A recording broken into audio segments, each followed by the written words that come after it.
الحمد لله وكفى وسلام على عباده الذين اصطفى أما بعد أعوذ بالله من الشيطان الرجيم بسم الله الرحمن الرحيم زين للناس حب الشهوات من النساء والبنين والقناطير المقنطرة من الذهب والفضة والخيل المسومة والأنعام والحرث ذلك متاع الحياة الدنيا سبحان ربك رب العزة عما يصفون وسلام على المرسلين والحمد لله رب العالمين اللهم صل على سيدنا محمد وعلى آل سيدنا محمد وبارك وسلم۔ آج کے دور میں انسان تین مغالطوں میں پڑ گیا ہے۔ پہلا مغالطہ اللہ رب العزت کی معرفت کو حاصل کرنے میں مشغول ہونے کی بجائے مادے کی معرفت حاصل کرنے میں مشغول ہو گیا ہے۔ چنانچہ مادی ریسرچ کے اوپر اتنی محنت ہو رہی ہے کہ اس کا 10واں حصہ بھی اللہ کی معرفت کو پانے کے لیے محنت نہیں ہو رہی۔ حق تو یہ تھا کہ ہم اللہ کی معرفت پانے کے لیے زندگی گزارتے، تو اللہ تعالی کی بجائے مادے کی معرفت کو حاصل کرنے میں زندگیاں گزر رہی ہیں۔ دوسرا، آخرت سنوارنے کی بجائے دنیا سنوارنا یہ مقصد بنتا چلا جا رہا ہے۔ جس بندے کو دیکھو وہی اس محنت میں، اس کوشش میں کہ میری دنیا کی زندگی سنور جائے۔ اور تیسرا، اپنے من کو سنوارنے کی بجائے انسان اپنے تن کو سنوارنے میں لگا ہوا ہے۔ حق تو یہ تھا کہ ہم اپنے من کو سنوارتے ہیں، مگر ادھر سے غفلت ہے اور تن کو سنوارنے کے پیچھے پڑے ہوئے ہیں۔ ذرا دیکھو، عورت کے 24 گھنٹوں میں سے کتنا وقت اپنے ظاہر کو سنوارنے میں گزرتا ہے۔ چہرے کی خوبصورتی، اپنے کپڑوں کی خوبصورتی، باقی چیزوں کی خوبصورتی، لگتا ہے 24 گھنٹے اسی سوچ اور فکر میں اس کا وقت گزر جاتا ہے۔ اس لیے اس دنیا کو دھوکے کا گھر کہا گیا کہ یہاں لکھے پڑھوں کو دھوکا لگتا ہے۔ یہ نہیں کہ بے وقوف انسان دھوکے میں پڑتا ہے، نہ، بلکہ اکثر و بیشتر لکھے پڑھے زیادہ لوگ دھوکے میں پڑتے ہیں۔ یہ دنیا ایک پل کی مانند ہے۔ کوئی بھی عقل مند انسان پل پہ اپنا گھر نہیں بناتا، اور ہم اس پل پر اپنی جنت سجانے میں لگے ہوئے ہیں۔ ہر بندہ اس نے ایک سوچ بنا لی ہے، ایسا گھر ہو، اتنی خوبصورت بیوی ہو، ایسے بچے ہوں، میری فیکٹری ایسی ہو، میرا بزنس ایسا ہو، میری گاڑی ایسی ہو۔ ایک خواب ہر بندہ دیکھ لیتا ہے، پھر اس جنت کو سجانے میں وہ 24 گھنٹے لگا رہتا ہے، اپنے ڈریم کو پورا کرنے میں، کہ ڈریم شوڈ کم ٹرو، اس کے پیچھے لگا ہوا ہے۔ چنانچہ جتنی نعمتیں بڑھتی جا رہی ہیں اتنا ہی انسان لذتوں کا خوگر بنتا جا رہا ہے۔ وہ ضروریات کو اپنا مقصد بناتا جا رہا ہے۔ کھانا پینا ضرورت زندگی ہے، مقصد زندگی نہیں ہے۔ مقصد زندگی اللہ کی بندگی، مقصد حیات اللہ کی یاد ہے۔ مقصد تو ہمیں یاد نہیں ہوتا اور ضرورت کو ہم اپنے اوپر مسلط کر لیتے ہیں۔ اللہ کی شان دیکھیں کہ جتنا اللہ کی نعمتیں آج ہیں اس سے پہلے شاید کبھی نہیں تھی۔ پہلے لوگ سفر کرتے تھے کتنی مشکلات میں، آج سفر کرتے ہیں ایئر کنڈیشن بسوں میں، ٹرینوں میں، ہوائی جہازوں میں، مہینوں کے سفر گھنٹوں میں طے ہو جاتے ہیں۔ جتنی گھروں میں سہولتیں آج ہیں اس سے پہلے کبھی نہیں تھی، لیکن جتنی کھانے پینے کی چیزیں آج ہیں اس سے پہلے تھیں ہی نہیں۔ اور اللہ کی شان دیکھیں کہ جتنے اللہ تعالی کے شکوے آج ہیں اس سے پہلے کبھی تھے ہی نہیں۔ جتنا نعمتیں زیادہ ملتی جا رہی ہیں ہمارے شکوے بڑھتے جا رہے ہیں۔ اس کی وجہ یہ ہم اپنی خواہش کو پورا کرنے میں لگے ہوئے ہیں۔ شریعت نے کہا کہ ضرورت کو پورا کر سکتے ہو، ضرورت کی ایک حد ہوتی ہے، خواہش کو دنیا میں پورا مت کرو، خواہش کی کوئی انتہا نہیں ہوتی۔ خواہش کو پوری کرنے کی جگہ جنت ہے، جب وہاں جاؤ گے وَلَكُمْ فِيهَا مَا تَشْتَهِي أَنفُسُكُمْ وَلَكُمْ فِيهَا مَا تَدَّعُونَ، جو تمہارا جی چاہے گا، جو تمہارے دل میں خواہش پیدا ہوگی، ہم تمہاری ہر خواہش کو پورا کر دکھائیں گے۔ تو دنیا ضرورت پوری کرنے کی جگہ ہے تاکہ مقصد کو پورا کر سکیں، اور جنت وہ پھر خواہش کو پوری کرنے کی جگہ ہے۔ اللہ رب العزت نے بھی کیا مہمان خانہ بنایا کہ جہاں ہر آنے والے مہمان کی ہر خواہش کو پورا کر دیا جائے گا۔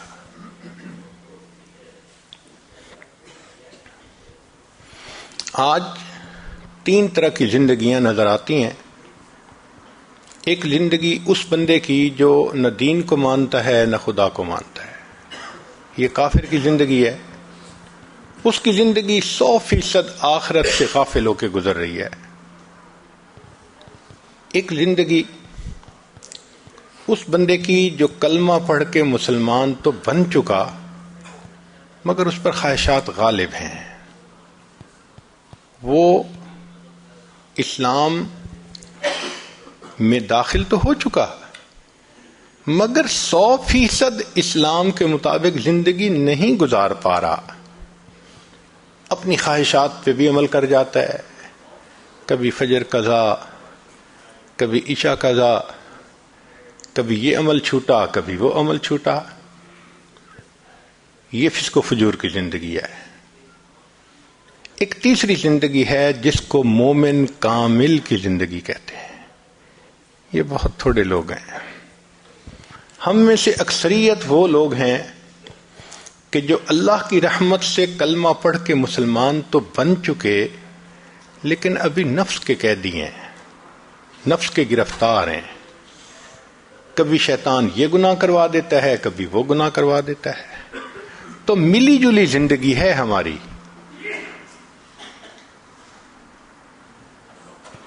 نام ہم مسلمان کا اپنے اوپر لے رہے ہیں، الحمدللہ کہ ہم نے کلمہ پڑھا ہے، مگر 100% شریعت کے مطابق زندگی ہماری نہیں ہے۔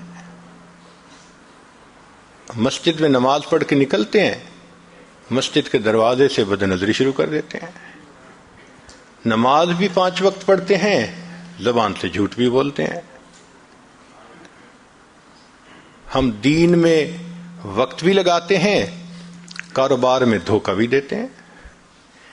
تو کہنے کو مسلمان مگر کام مسلمان والے نہیں ہیں۔ یہ ملی جلی زندگی ہے، اور اکثر زندگی آپ کو ایسے ہی ملے گی۔ اکثر مسلمانوں کو آپ دیکھیں وہ اسی طرح کی زندگی گزار رہے ہیں، آدھا تیتر آدھا بٹیر۔ یہ ہماری زندگی کی ایک ترتیب بنی ہوئی ہے۔ چنانچہ سکرین پہ غیر محرم کو دیکھنا معمول بنا ہوا ہے بعض گھروں میں، خبروں کے نام پہ محفلیں ہوتی ہیں شادی بیاہ کی، تو مرد اور عورت کی مخلوط محفلیں ہوتی ہیں، پردے کا بھی کوئی خیال نہیں ہوتا۔ تو ہیں بھی مسلمان الحمدللہ، مگر مرضی کی زندگی ہے، شریعت والی زندگی نہیں نظر آتی۔ نتیجہ کیا ہوتا ہے کہ مسلمان ہونے کے باوجود ہم اسلام کی برکتوں سے واقف نہیں ہوتے، ہم اسلام کی برکتوں سے محروم ہوتے ہیں۔ ہمارے ایک چھوٹے بچے نے آئی پیڈ کے اوپر کوڈ لگانا سیکھ لیا، چھوٹی سی عمر تھی، اب اس کا بڑا شوق، جب آئی پیڈ ہاتھ میں آئے روز اس کا کوڈ بدل کے نیا۔ اس کی امی نے اس کو سکھایا کہ دیکھو بچے، ایک ڈیجٹ رکھنا 3 4 5 تاکہ تمہیں پتہ رہے کہ کوڈ کیا ہے۔ اس کو یاد۔ اللہ کی شان، ایک دن جب اس نے کوڈ لگانا تھا تو لگاتے لگاتے درمیان میں کوئی ڈیجٹ بدل گئی۔ اب اس نے آئی پیڈ کو کھولنا چاہا، نہ کھلا۔ والدہ کو کہا آئی پیڈ نہیں کھلتا۔ جب چند دفعہ ٹرائیز کی تو اس نے کہہ دیا کہ اب آپ چند دفعہ صرف اور ٹرائی کر سکتے ہیں ورنہ بند ہو جائے گا۔ ہم نے ایک آئی ٹی اسپیشلسٹ تھے، ان سے ریکویسٹ کی کہ بھئی بچہ رو بھی رہا ہے اور غلطی بھی کر بیٹھا ہے۔ اس نے 2 دفعہ ٹرائی کی تو آئی پیڈ مستقل بند ہو گیا، کھلتا ہی نہیں۔ اب ہمیں پھر دکاندار کے پاس جانا پڑا، اس نے ٹوٹل اس کو ریکنفگر کیا، سارا ڈیٹا بھی گیا، فلاں بھی گیا، پھر جا کے نیا اس کا کوڈ بنا۔ اس دن بات سمجھ میں آئی کہ دیکھو، ایک ڈیجٹ کا فرق پڑا۔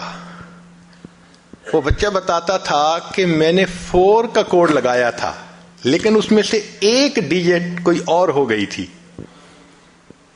نہیں کھلا۔ یوں ہی سمجھیں کہ ہماری زندگی میں اگر گناہوں کے 100 ڈیجٹ ہیں جو تالا بنا ہوا ہے، اب اس میں سے ہم نے 60 ڈیجٹ ٹھیک کر لیے، 70 ٹھیک کر لیے، 80 ٹھیک کر لیے، تالا تو نہیں نہ کھلے گا۔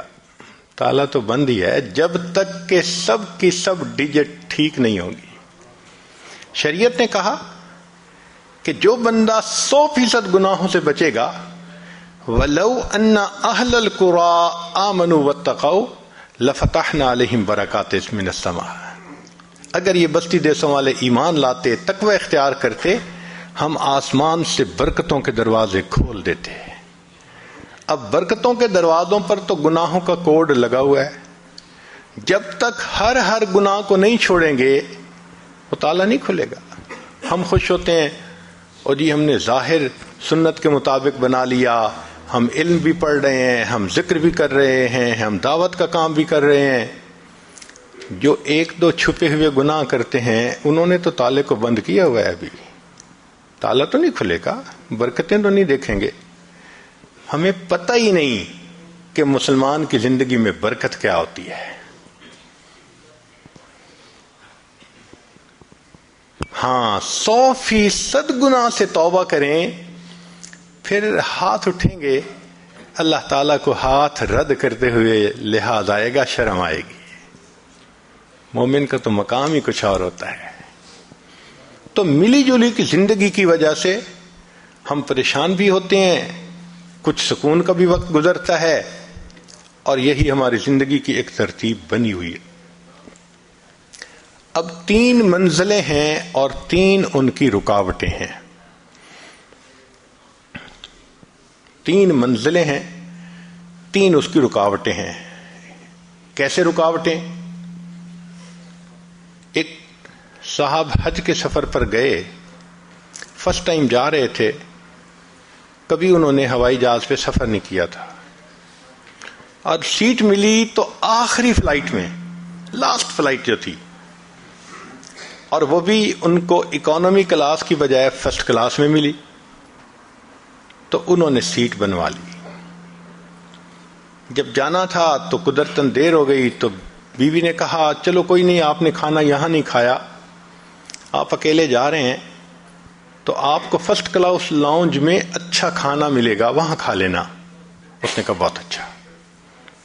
اب یہ صاحب فرسٹ کلاس لاؤنج میں پہنچ گئے، صاف ظاہر ہے وہاں تو بہت اچھا کھانا ہوتا ہے، بوفے سسٹم ہوتا ہے۔ اب انہوں نے جب دیکھا کہ اتنا اچھا کھانے کا سلسلہ ہے تو یہ ماشاءاللہ کھانے بیٹھ گئے. اچھا بھلا ٹائم لگا کے پھر خیال آیا کہ اوہو میں جب حج پہ جاؤں گا تو وہاں میرے پاس ایک سیل فون ہونا چاہیے. ضرورت تو ہے، چلو میں یہاں سے سیل فون بھی خرید لیتا ہوں. تو یہ وہاں سے ڈیوٹی فری پہ آ گئے اور سیل فون ڈھونڈنے لگے. اب سیل فون دکھانے والے نے کبھی یہ دکھایا کبھی وہ دکھایا، یہ فنکشن وہ فنکشن. یہ ایسے مصروف ہوئے کہ جب انہوں نے سیل فون خرید کے فارغ ہوئے پتہ چلا کہ فلائٹ تو لیو ہی کر چکی تھی. اس کو کیا کہیں گے؟ اس کو دھوکہ کہیں گے کہ ضرورت کے نام پر اس کو دھوکہ لگا. کھانا بھی ضرورت تھی، سیل فون لینا بھی ضرورت تھی، مگر ان دونوں کے پیچھے فلائٹ مس کرنا یہ تو کبھی بھی عقل مندی نہیں تھی. بالکل یہی مثال ہماری زندگی کی ہے. جاب بھی ضرورت ہے، گھر بھی ضرورت ہے، خوبصورت نیک بیوی کا ہونا بھی ضرورت ہے، اولاد کو اچھا پڑھانا بھی ضرورت ہے.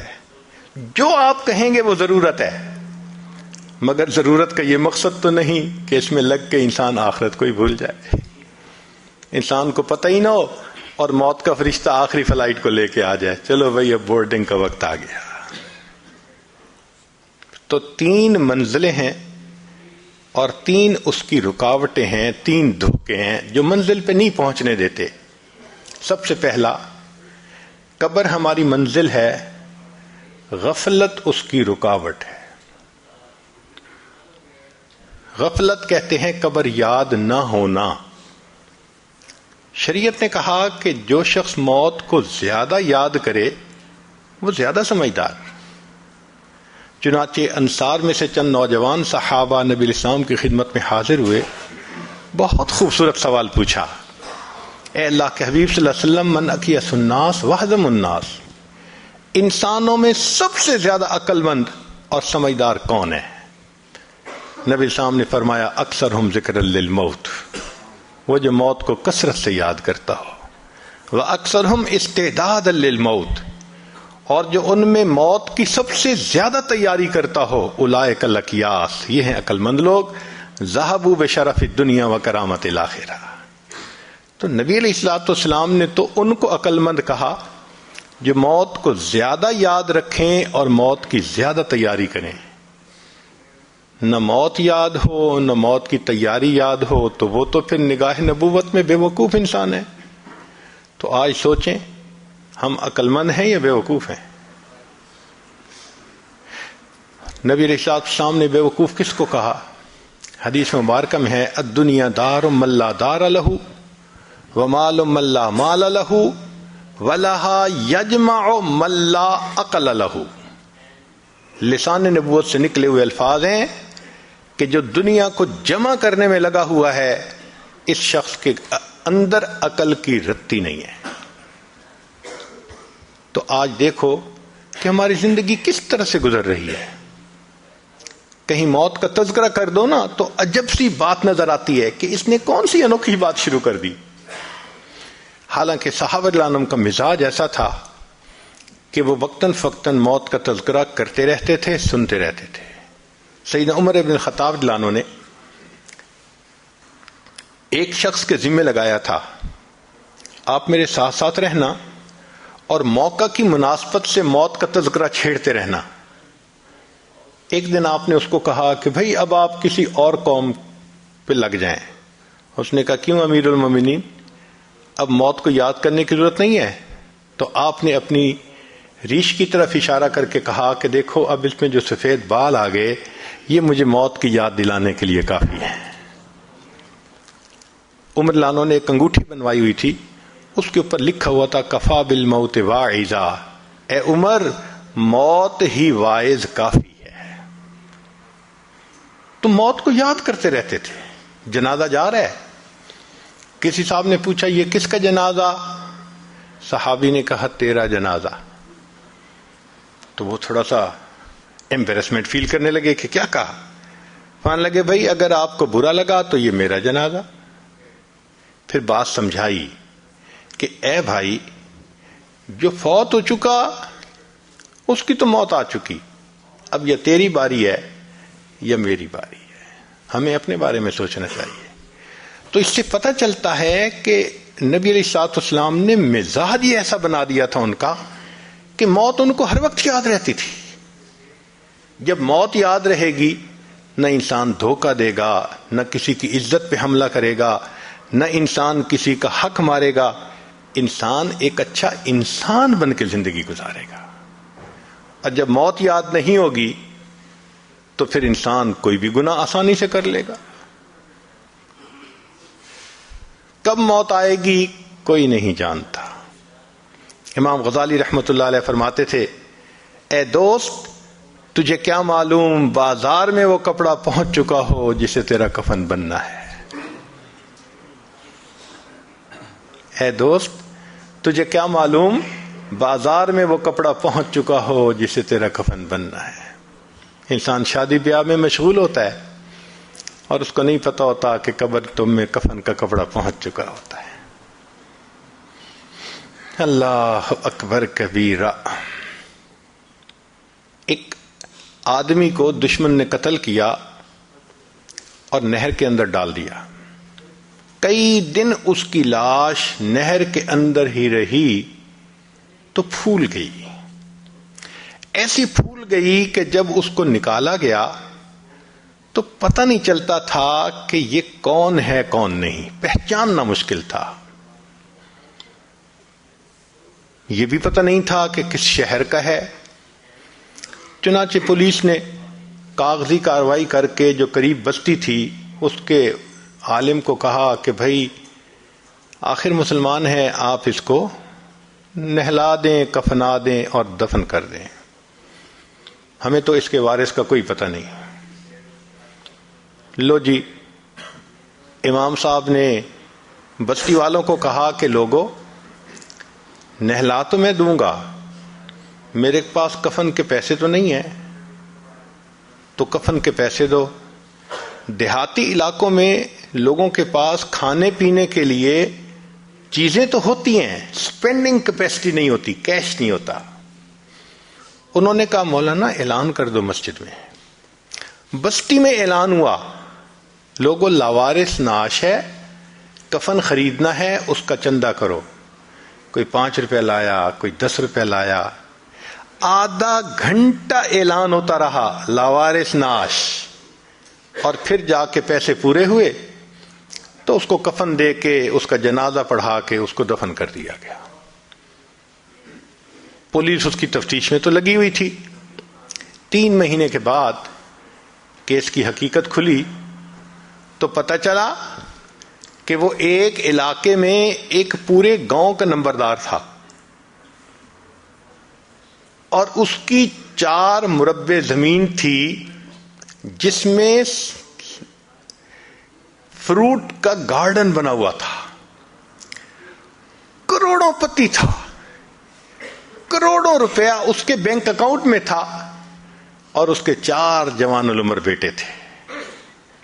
4 بیٹے ہیں، کروڑوں پتی ہے، بینک میں کروڑوں روپیہ ہے، لیکن اس کو کبھی پتہ نہیں تھا جب میں مروں گا میرے کفن کے لیے آدھا گھنٹہ چندہ کیا جائے گا۔ وارث مان نہ کری وارثاں دا، رب بے وارثا کر مارتا ہی۔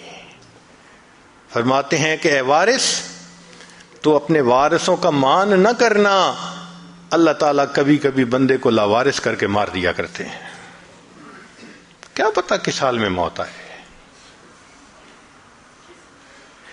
ایک شخص 5ویں منزل پہ کوئی کام کر رہا تھا، ونڈو میں پاؤں جو اس کا اکھڑا اور کوئی چیز ٹوٹی تو وہ نیچے سڑک پر آ کر گرا، اور میٹل روڈ تھی، مگر اللہ کی شان، نہ ہڈی ٹوٹی، کوئی فریکچر نہیں ہوا، نہ خون نکلا، ایسے لگتا تھا کسی نے اس کو کیچ کر کے زمین کے اوپر رکھ دیا۔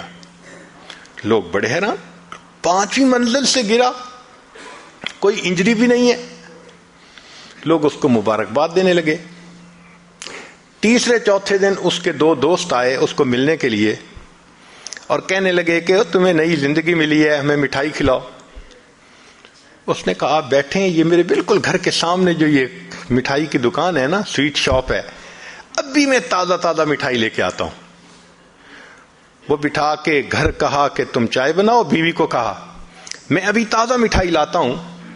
بیوی نے گھر کے اندر ماربل لگا ہوا تھا اور اس کو دھویا تھا، صاف کیا تھا، اور وہ گیلا تھا۔ خاوند اپنے گھر میں ماربل کے فرش پر چلتا ہوا آ رہا ہے، پاؤں جو پھسلا، سر کے بل گرا، اس کو موت آ گئی۔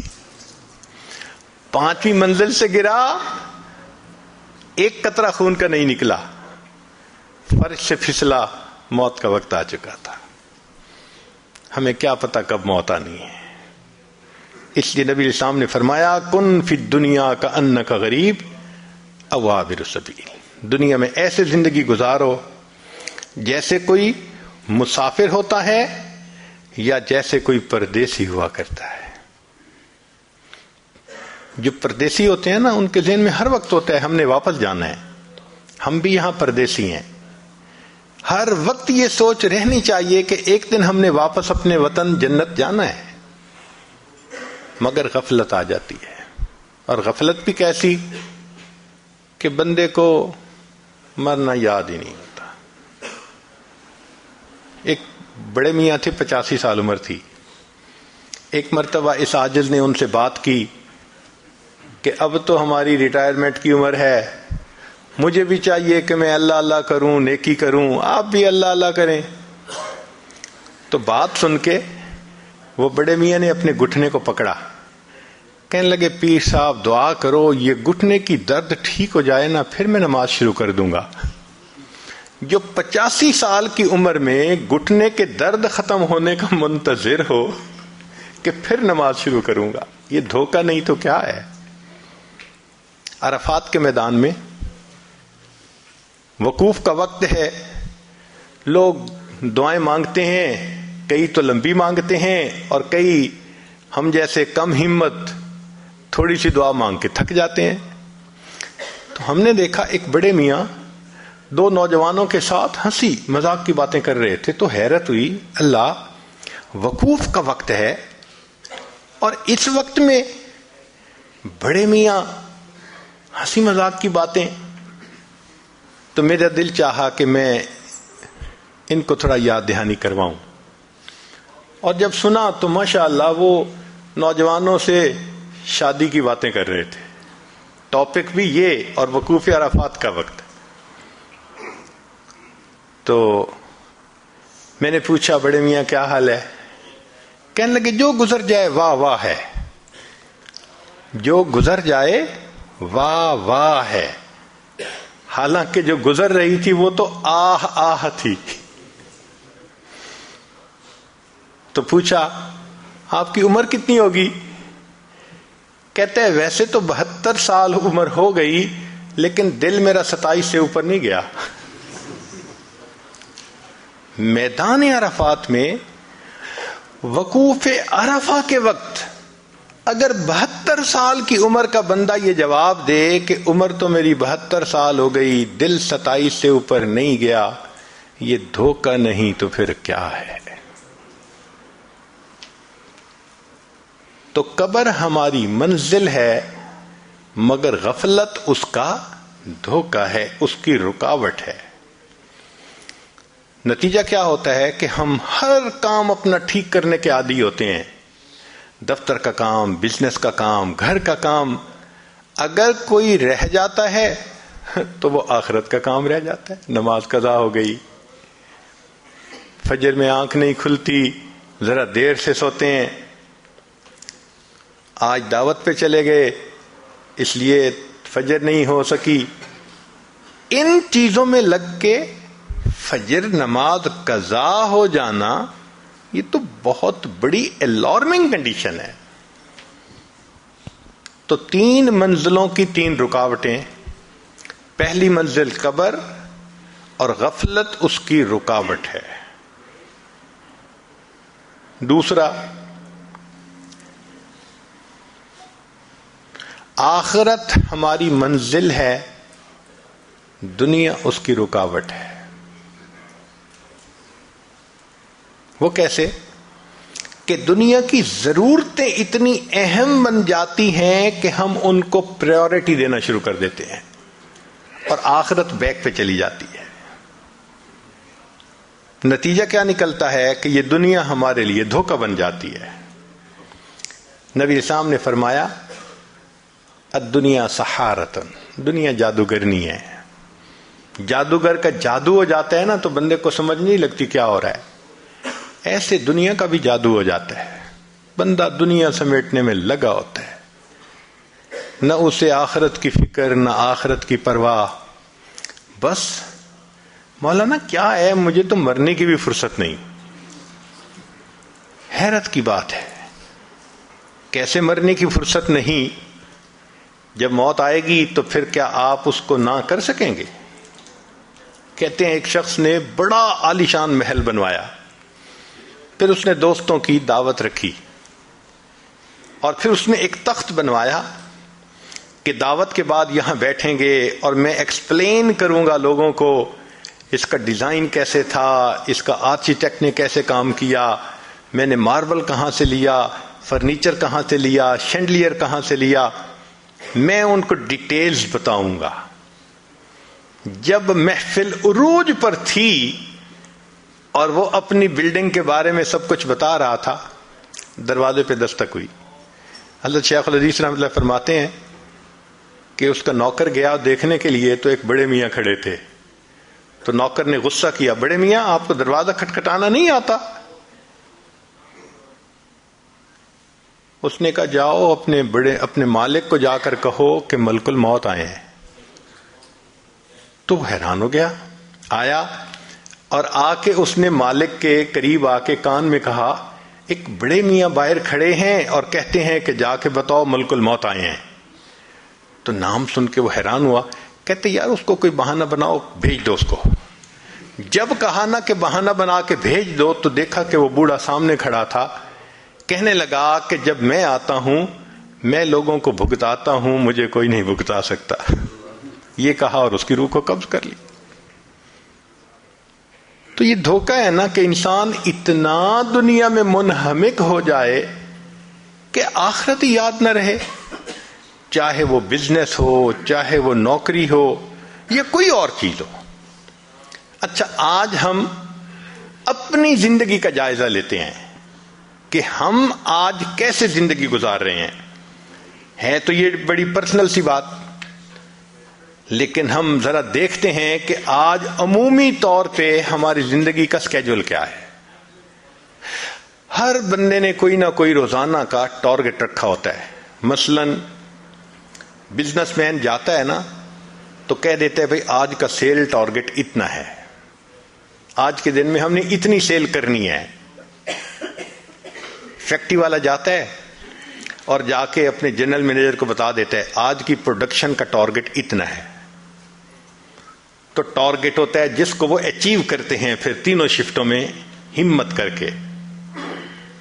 جو نوکری پیشہ ہوتا ہے وہ جاتا ہے اور اس کا ٹارگٹ ہوتا ہے کہ آج میں نے اپنے ٹیبل پہ جتنی ڈاک ہے نا سب ختم کر دینی ہے، سب بیک لاگ نکال دینا ہے. یہ ٹارگٹ ہوتا ہے اس کا دن کا. عورت کے گھر ٹارگٹ ہوتا ہے آج میں نے نا گھر کی اچھی سیٹنگ کر دینی ہے، صاف کر دینا ہے. چنانچہ اس کا بھی روزانہ کا ایک ٹارگٹ ہوتا ہے. ہم دن کے 8 گھنٹے 10 گھنٹے دکان میں، بزنس میں، نوکری میں لگا کے پھر گھروں کو واپس آتے ہیں. تو دن کا میجر پارٹ جو شروع کا ہے وہ تو گزر چکا ہوتا ہے. اب ایوننگ شروع ہو گئی. ایوننگ میں دیکھیے پھر ہمارا کیا معاملہ. جو ذرا عمر کے بڑے ہیں وہ خبروں کے نام پہ ٹی وی دیکھیں گے کہ جی ذرا میں نیوز دیکھ رہا ہوں. نوجوان ہیں انٹرنیٹ پہ بیٹھ جائیں گے. انٹر انٹو دی نیٹ، وہ گھر جائیں گے کسی جال میں. عورتیں ہیں فرصت ہوئی تو وہ فون کر رہی ہیں اپنی فرینڈ کو، اپنی بہن کو، اپنے فلاں کو، اور بتا رہی ہیں کہ آج کیا ہوا، خامن نے کیا کہا، بچے نے کیا کیا. اس کے اوپر مصروف.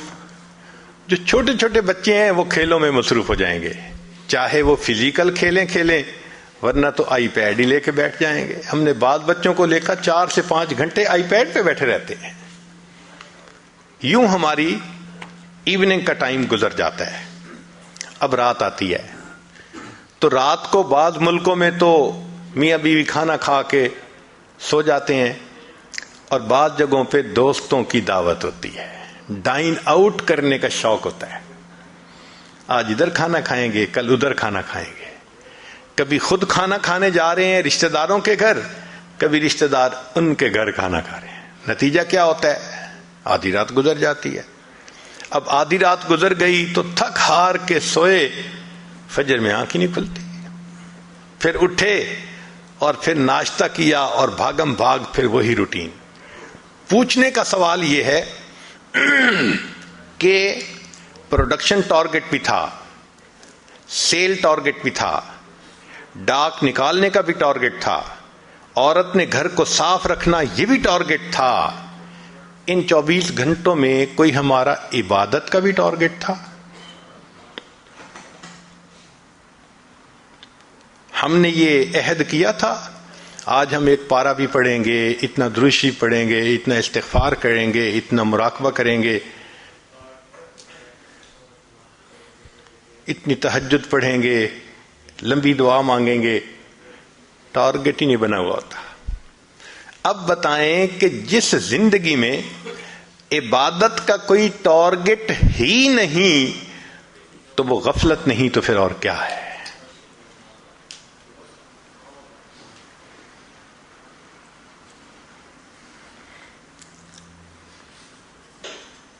ایک بزرگ فرمایا کرتے تھے, اے دوست, جتنا دنیا میں رہنا ہے اتنا دنیا کے لیے کوشش کر لے, جتنا آخرت میں رہنا ہے اتنا آخرت کے لیے کوشش کر لے. بھئی ہماری محنت پروپورشنل ہونی چاہیے نا. دنیا میں تو رہنا ہے 150 سال, آخرت میں رہنا ہے ہمیشہ ہمیشہ.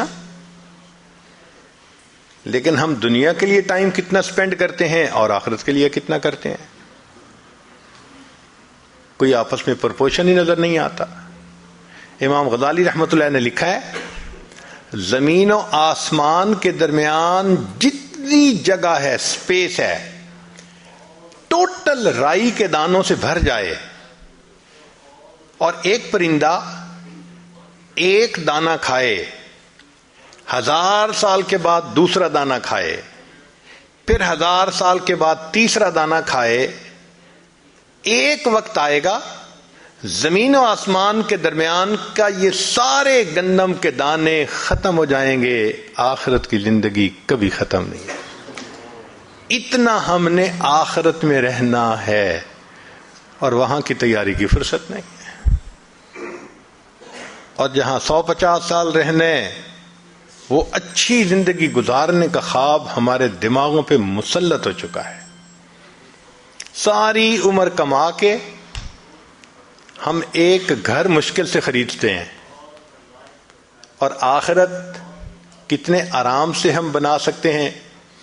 چلیں آج آپ سے کیلکولیشنیں کرواتے ہیں, تھوڑی سی انجینئرنگ ہو جائے. آج نبی علیہ الصلوۃ والسلام نے فرمایا کہ جو شخص ایک مرتبہ سبحان اللہ کہتا ہے, اللہ تعالیٰ جنت میں ایک درخت لگا دیتے ہیں, اتنا بڑا درخت کہ عربی نسل کا گھوڑا اگر 70 سال تک دوڑتا رہے تب بھی سایہ ختم نہ ہو. یہ فضائل ذکر میں بھی حدیث ہے اور بھی بہت ساری کتابوں میں ہے.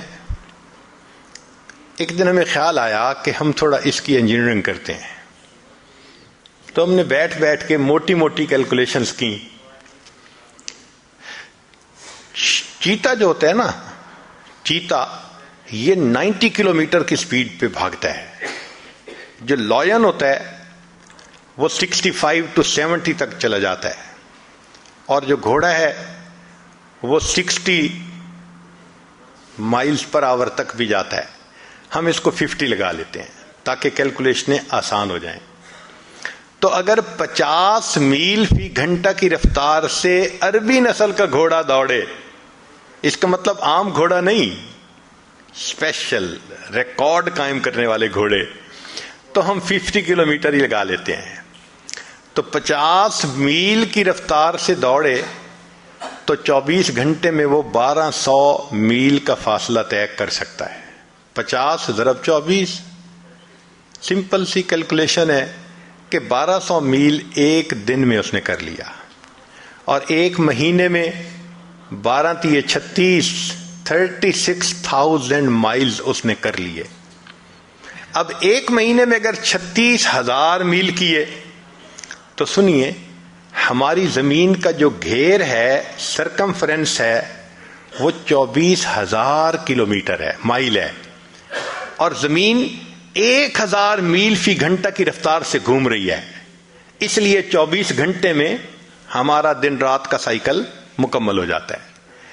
تو اگر 24,000 میل زمین کا گھیر ہے تو یہاں تو 36,000 کر لیا. اس کا مطلب کہ وہ گھوڑا ایک دن میں، ایک مہینے میں 1.5 زمین کے برابر ایریا کور کر سکتا ہے. اچھا، 1.5 زمین ایک مہینے میں، تو ایک سال میں 18 زمینیں. ایک سال میں 18 زمینیں تو 70 سال میں 18 ضرب 70 تو تقریباً 1260 زمینیں بنی. 1260 زمینوں کے بقدر ایریا وہ ایک گھوڑا طے کرے گا 70 سالوں میں. 1260 زمینیں. اچھا، مزے کی بات سنیں کہ اگر ایک دفعہ سبحان اللہ حرم میں کہے تو شریعت کہتی ہے کہ 1,00,000 کا ثواب. تو 1260 ضرب 1,00,000، 126 ملین زمینیں. ایک مرتبہ سبحان اللہ کہنے پر اللہ آخرت میں اتنی بڑی جنت دیتے ہیں کہ وہ 126 ملین زمینوں کے برابر ہے. سوچئے ہم اپنا کتنا بڑا نقصان کر رہے ہیں. نبی علیہ السلام نے فرمایا ہر انسان کی، جو مسلمان کی جو زمین آخرت میں ہے وہ پلین زمین ہے. اس کی جتنی عبادت ہوگی اتنا اس کو اللہ تعالیٰ بنائیں گے اور سجائیں گے. چنانچہ ایک حدیث پاک میں آتا ہے، ایک بندے کا گھر بن رہا ہوتا ہے سونے چاندی کی اینٹوں سے، اور مشک کے اس کے سیمنٹ لگ رہا ہوتا ہے. فرشتے کام بند کر دیتے ہیں. دوسرے فرشتے پوچھتے ہیں آپ نے کام کیوں بند کیا؟ وہ کہتے ہیں بندے نے عبادت کرنی چھوڑ دی، ہمارے پاس را میٹیریل ختم ہو گیا، ہم نے بھی کام بند کر دیا ہے. دوبارہ پھر بندہ عبادت شروع کرتا ہے، پھر مکان بننے لگ جاتا ہے. اب اگر ہماری عبادت پر وہ را میٹیریل پہنچنا ہے، ہم کتنا را میٹیریل بھیجتے ہیں؟ جس کا گھر بن رہا ہوتا ہے تو وہ تو را میٹیریل کی کمی نہیں ہونے دیتا، ہمیں یاد ہی نہیں ہوتا. اللہ اکبر کبیرہ. ساری عمر کما کے تو 3 کمروں کا گھر نہیں خرید سکتے. یہ تو دنیا کی زندگی ہے. اور یہاں چند بار سبحان اللہ پڑھو، اللہ تعالیٰ ملین زمینوں کے برابر جنت کا ٹکڑا عطا فرما دیتے ہیں. تو آخرت منزل ہے اور دنیا کی مصروفیتیں اس کی رکاوٹ ہیں.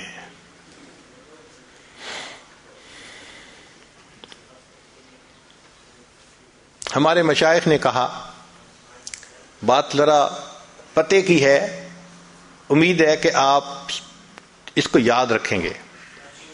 فرمایا دنیا کام کی جگہ، دنیا کام کی جگہ،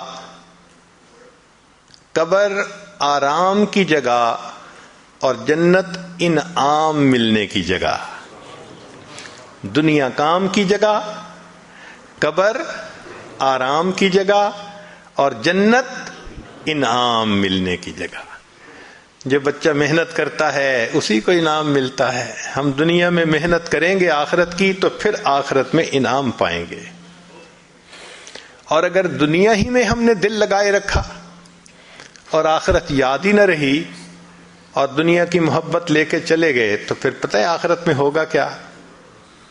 مشائخ نے لکھا ہے اللہ تعالیٰ قیامت کے دن دنیا کو ایک بوڑھی عورت کی شکل میں کھڑا کریں گے، بہت کبھی صورت ہوگی، اور پھر فرمائیں گے کہ جب سے میں نے تمہیں پیدا کیا میں نے تمہیں کبھی رحمت کی نظر سے نہیں دیکھا، ایک مرتبہ بھی نہیں دیکھا، میں اب بھی تمہاری طرف نہیں دیکھنا چاہتا، اس کو لے جاؤ جہنم میں۔ جب اس بڑھیا کو گھسیٹ کے جہنم میں لے جانے لگیں گے فرشتے تو وہ بڑھیا اس وقت کہے گی اللہ ایک میری فریاد ہے۔ پوچھا جائے گا کیا؟ اللہ آپ کے محبوب صلی اللہ علیہ وسلم نے کہا تھا المرء مع من احبا، بندہ اسی کے ساتھ ہوگا جس سے اس کو محبت ہوگی۔ اے اللہ میرے بھی تو چاہنے والے دنیا میں بہت تھے، اللہ اعلان کروا دیں گے تھے جو دنیا سے محبت کرنے والے تھے سب اس کے ساتھ ملا کر جہنم میں ڈال دیا جائے۔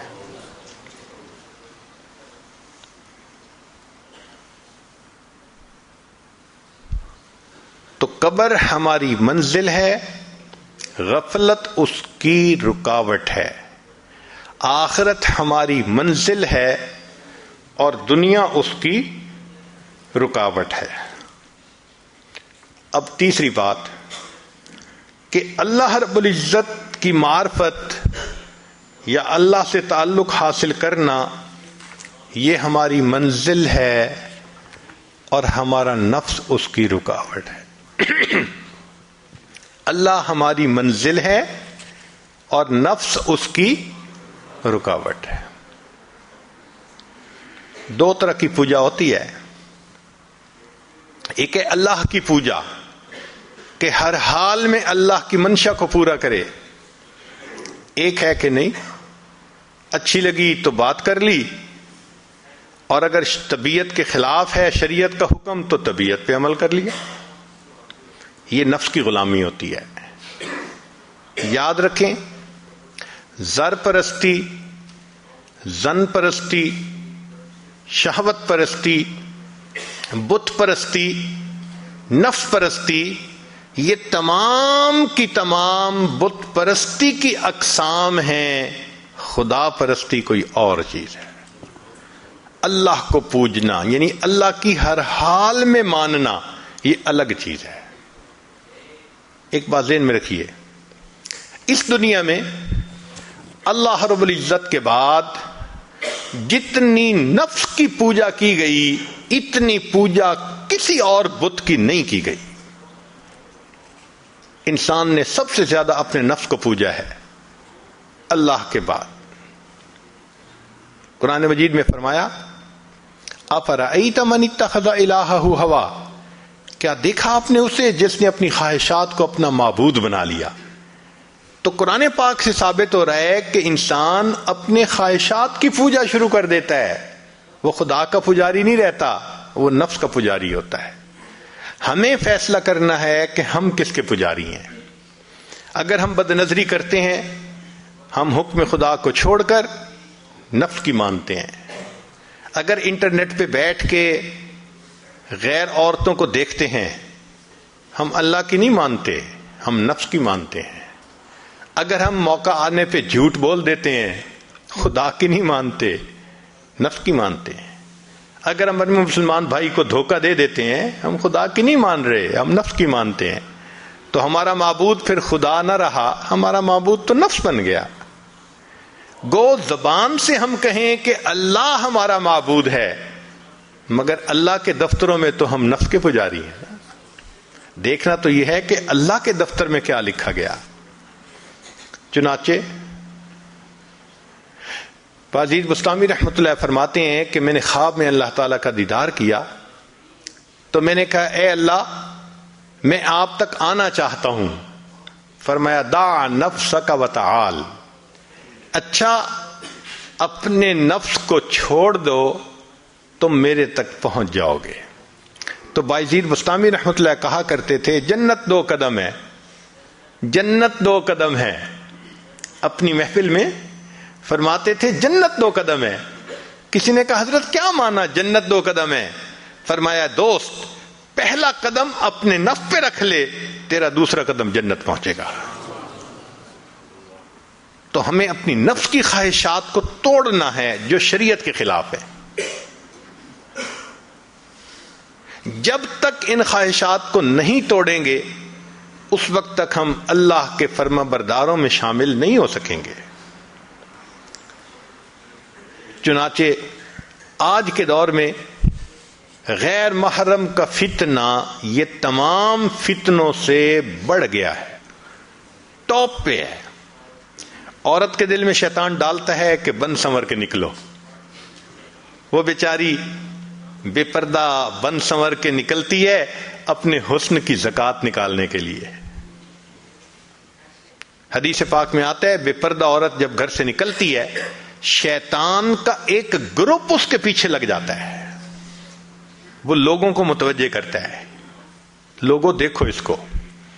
اب لوگ اس کو دیکھتے ہیں تو عورت سے بے پردگی کروائی شیطان نے اور مرد سے بد نظری کروائی، نتیجہ کیا ہوا؟ یہ بھی گناہگار وہ بھی گناہگار۔ اور آج کل تو نوجوان بچے اور بچیوں کو لگتا ہے کہ بس ایک ہی چیز کی تلاش ہے۔ ایک وقت تھا جب نوجوان آپس میں ایک دوسرے سے عہد کرتے تھے، اتنی تہجد پڑھا کریں گے، اتنا روزہ رکھیں گے، اتنی تلاوت کریں گے، اس میں مقابلہ ہوتا تھا۔ آج تو یا انٹرنیٹ ہے یا فیس بک ہے،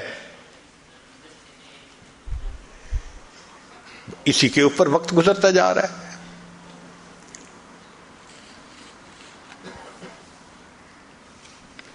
نتیجہ یہ ہے کہ آج ہر انسان اپنی خواہش کو پوری کرنے میں لگا ہے الا ماشاء اللہ۔ ایک زمانہ تھا صرف نوجوانوں کے اوپر بندے کو فکر ہوتی تھی کہ ذرا کچی سی عمر ہے بہک نہ جائیں، آج تو بوڑھوں کا پتہ نہیں ہے۔ ایک نوجوان میرے پاس آیا، اس کی عمر 18 سال تھی، زاروں قطار رونے لگا، اتنا رو رہا تھا کہ میرا جی چاہ رہا تھا اگر کوئی کام میرے بس میں ہوتا نا تو میں بچے کے آنسو پوچھ لیتا، میں اس کام کو کر دیتا۔ میں نے اس کو کہا بچہ تم کیوں اتنا رو رہے ہو، کیا ہوا؟ کہنے لگا میری دادوں کے لیے دعا کریں۔ 18 سال کا نوجوان بچہ نیک دادوں کے لیے رو رہا ہے، کیا ہوا؟ کہنے لگا 2-3 سال سے دادا ابو فوت ہو گئے اور میری دادو انٹرنیٹ پہ روزانہ 2 سے 3 گھنٹے بیٹھ کر ننگی تصویریں دیکھتی ہے۔ آج بچہ آ رہا ہے اپنی دادوں کے بارے میں پریشان ہو کر، وہی زمانہ آ گیا، بوڑھے بھی فتنے سے محفوظ نہیں رہے۔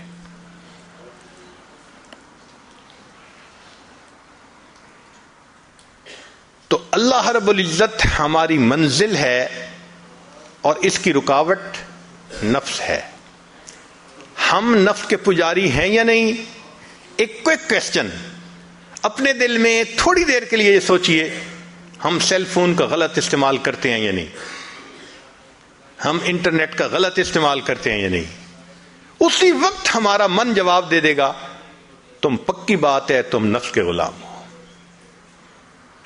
اگر غیر محرم کے میسیجز کا انتظار، اگر انٹرنیٹ پہ انہی کے ساتھ تعلق، اس کا مطلب یہ کہ پھر ہم اپنے نفس کی پوجا میں لگے ہوئے ہیں۔ تو اللہ رب العزت ہماری منزل ہے، نفس اس کی رکاوٹ ہے۔ اس لیے فرمایا کہ قرب قیامت میں خلوت کے گناہ بڑھ جائیں گے۔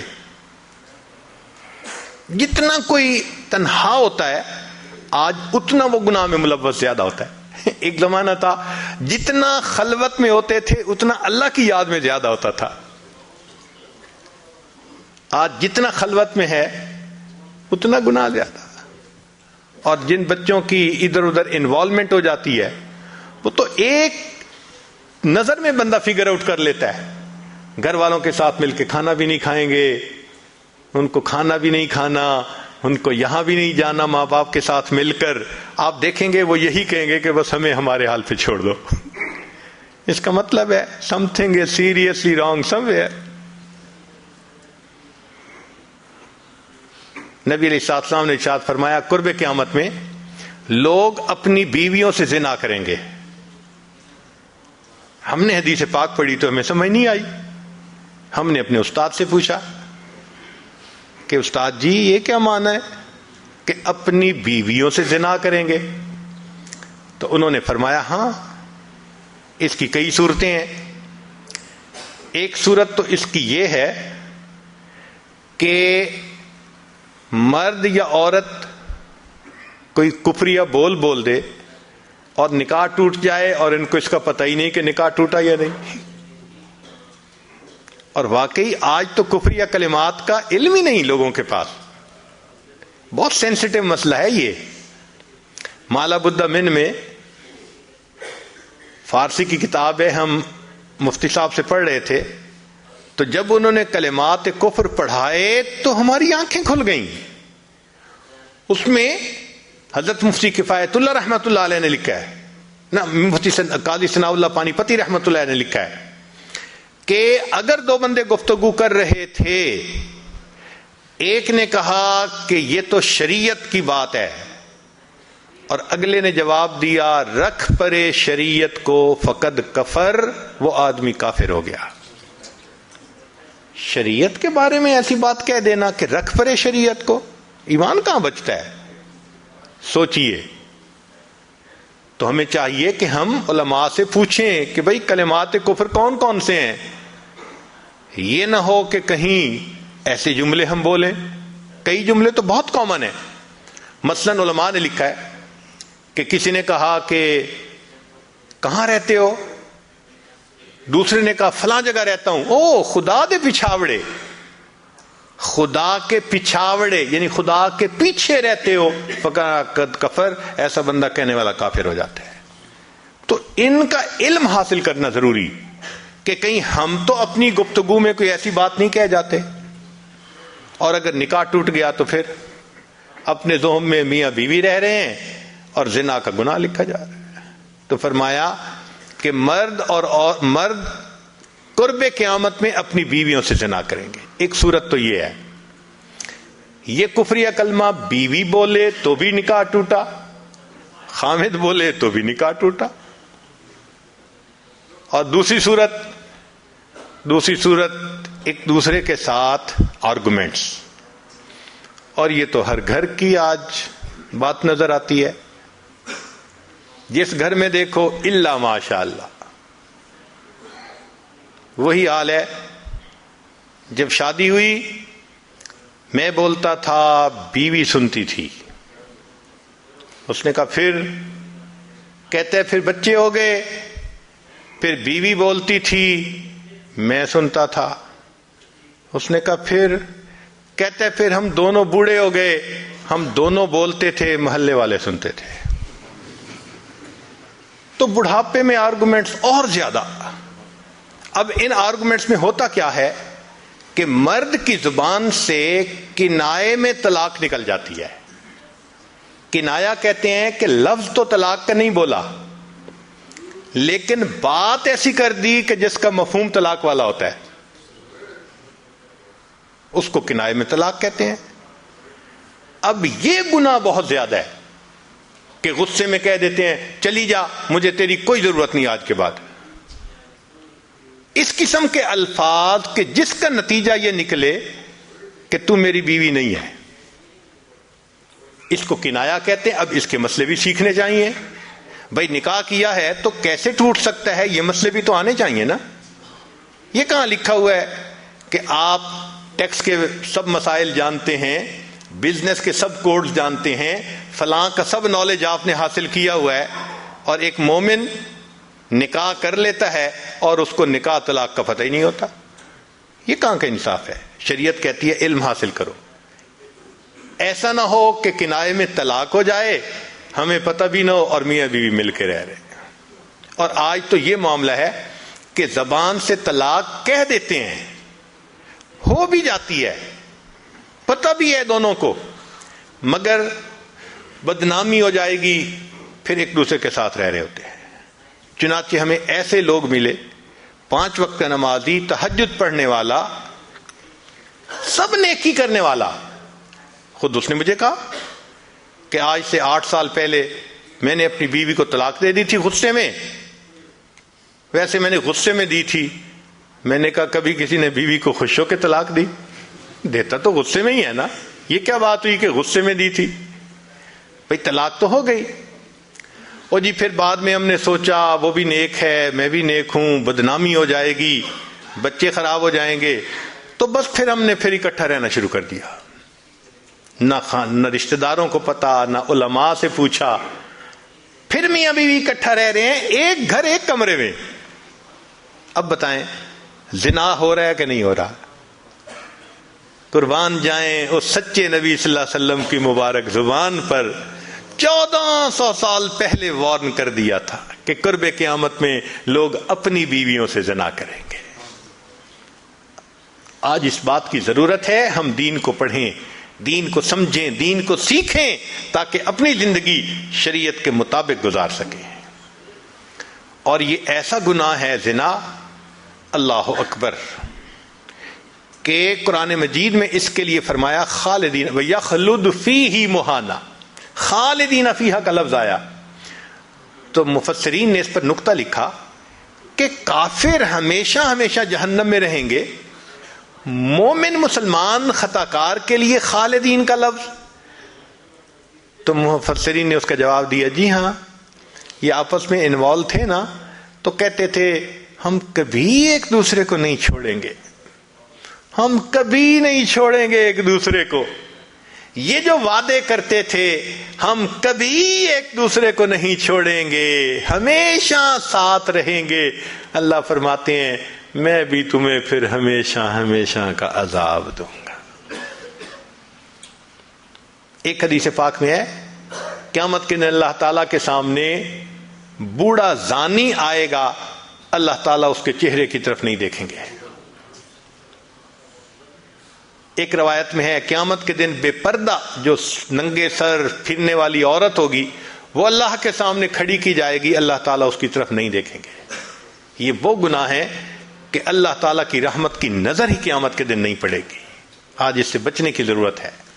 چنانچہ بات لمبی ہو گئی، میں اس کو مکمل کرتا ہوں کہ اللہ رب العزت سے ہم دعا مانگیں کہ اللہ تعالیٰ ہمیں مقصد زندگی کو سمجھنے کی توفیق عطا فرمائے. اب ساری بات کا لب لباب، ایک بزرگ کی بات بہت اچھی یاد کیجئے. فرماتے تھے کہ اے دوست تو اللہ کی اتنی عبادت کر جتنا کہ تو اس کا محتاج ہے. ہم اللہ کے کتنے محتاج ہیں؟ ہر کام میں محتاج ہیں. تو فرماتے تھے کہ تم اللہ کی اتنی عبادت کرو کہ جتنا تم اس کے محتاج ہو. اور دوسری بات کہی اتنا گناہ کرو جتنا عذاب سہنے کی تم میں طاقت ہے. ہم تو دھوپ کی گرمی برداشت نہیں کر سکتے، اللہ تیرے جہنم کی گرمی کہاں برداشت کر سکیں گے. تو آج کی مجلس میں ہم اپنے گناہوں سے توبہ کر کے ایک نئی ایمانی اسلامی قرآنی زندگی بسر کرنے کا ارادہ کریں. وآخر دعوانا ان الحمد للہ رب العالمین. یہ آج اس توبہ کے کلمات پڑھائے گا، دل میں یہ نیت کر لیجئے ہم پچھلے سب گناہوں سے توبہ کر رہے ہیں، آئندہ نیکوکاری کی زندگی گزارنے کا ارادہ کر رہے ہیں. جو احباب بیعت ہونا چاہتے ہیں وہ ساتھ بیعت کی بھی نیت کر لیں. اگر عورتیں دور آواز سن رہی ہیں تو وہ بھی ان کلمات کو پڑھ کے اس عمل میں شریک ہو سکتی ہیں. الحمد للہ وکفا وسلام علی عبادہ الذین اصطفیٰ اما بعد.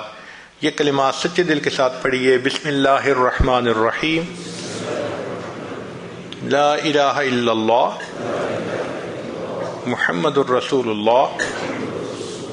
آمنت باللہ وملائکتہ وکتبہ ورسلہ والیوم الآخر والقدر خیرہ وشرہ من اللہ تعالی والبعث بعد الموت آمنت باللہ کما ہوا بأسمائہ وصفاتہ وقبلت جمیع احکامہ اقرار باللسان وتصدیق بالقلب اشہد ان لا الہ الا اللہ واشہد ان محمدا عبدہ ورسولہ استغفر اللہ ربی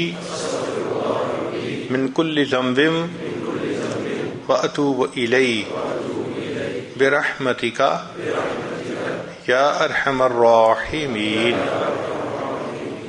ان کلمات کو پڑھنے سے تو وطائف ہو چکے ہیں، چند معمولات ہیں، اگر باقاعدگی سے کریں گے تو اللہ تعالیٰ دل کو منور کریں گے۔ 100 مرتبہ استغفار پڑھنا صبح و شام، 100 مرتبہ درود شریف پڑھنا، روزانہ قرآن مجید کی تلاوت کرنا، چلتے پھرتے لیٹے بیٹھے دل میں اللہ کو یاد کرنا، اور روزانہ ذکر قلبی یعنی مراقبہ کرنا۔ ان کو پابندی سے کریں، انشاءاللہ دل میں اللہ تعالیٰ کی محبت بڑھے گی۔ وقت کم ہے، دعا سے پہلے ہم صرف چند منٹ کے لیے اپنے دل میں اللہ کو یاد کر لیں۔ آنکھوں کو بند کر لیجئے، سر کو جھکا لیجئے، دنیا اور جو کچھ دنیا میں ہے اس سے ہٹ کٹ کے اللہ رب العزت کی یاد میں ڈوب جائیے۔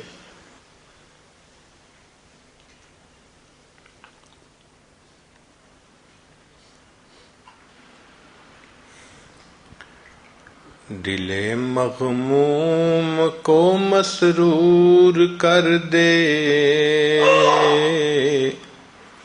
دل بے نور کو پر نور کر دے، فروزاں دل میں شمع طور کر دے، یہ گوشہ نور سے معمور کر دے، ہے میری گھات میں خود نفس میرا، خدایا اس کو بے مقدور کر دے،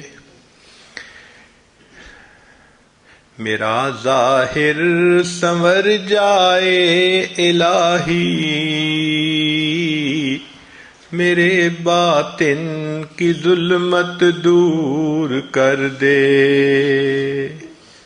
مئے وحدت پلا مخمور کر دے، محبت کے نشے میں چور کر دے، میرا ظاہر سنور جائے الہی، میرے باطن کی ظلمت دور کر دے، مئے وحدت پلا مخمور کر دے، محبت کے نشے میں چور کر دے۔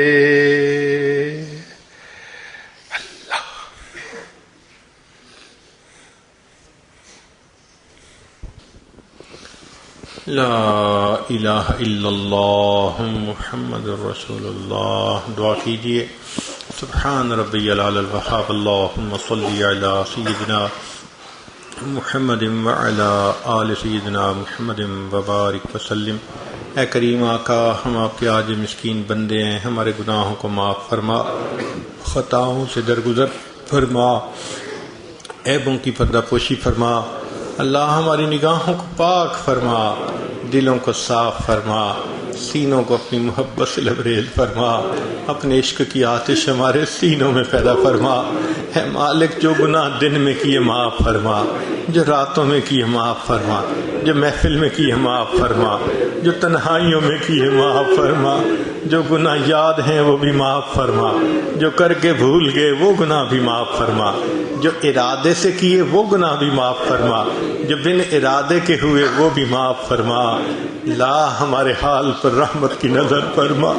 میرے مالک، ہم آپ کو ناراض نہیں کرنا چاہتے، ہمارا نفس ہمارا ہے، شیطان دشمن پیچھے لگا ہے، اللہ ہمارے نفس کو مطمئنہ بنا دیجئے، شیطان بدبخت سے پیچھا چھڑا دیجئے، ہمیں پیشانی کے بالوں سے پکڑ کر نیکی کے رستے پہ چلا دیجئے۔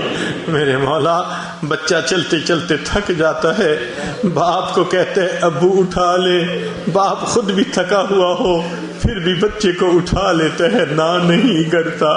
میرے مولا، ہم اپنے نفس سے لڑتے لڑتے تھک گئے، اللہ آپ کی مدد چاہیے، اے اللہ رحمت فرما دیجئے، اے اللہ رحمت کر دیجئے، اے اللہ ہمارے نفس کو مطمئنہ بنا دیجئے۔ میرے مولا، ہماری توبہ قبول فرما دیجئے، اے اللہ ہمیں نیکی کی زندگی عطا فرما دیجئے۔ اللہ مقامی دوستوں نے جس محبت کے ساتھ بلایا اس کے بدلے ان کو اپنی سچی محبت نصیب فرما۔ اے اللہ جو بھی پریشانیاں ہیں اپنی رحمت سے دور فرما، بے اولادوں کو نیک اولاد عطا فرما، جو صاحب اولاد ان کی اولادوں کو نیکوکار بنا، فرما بردار بنا، ماں باپ کی آنکھوں کی ٹھنڈک بنا۔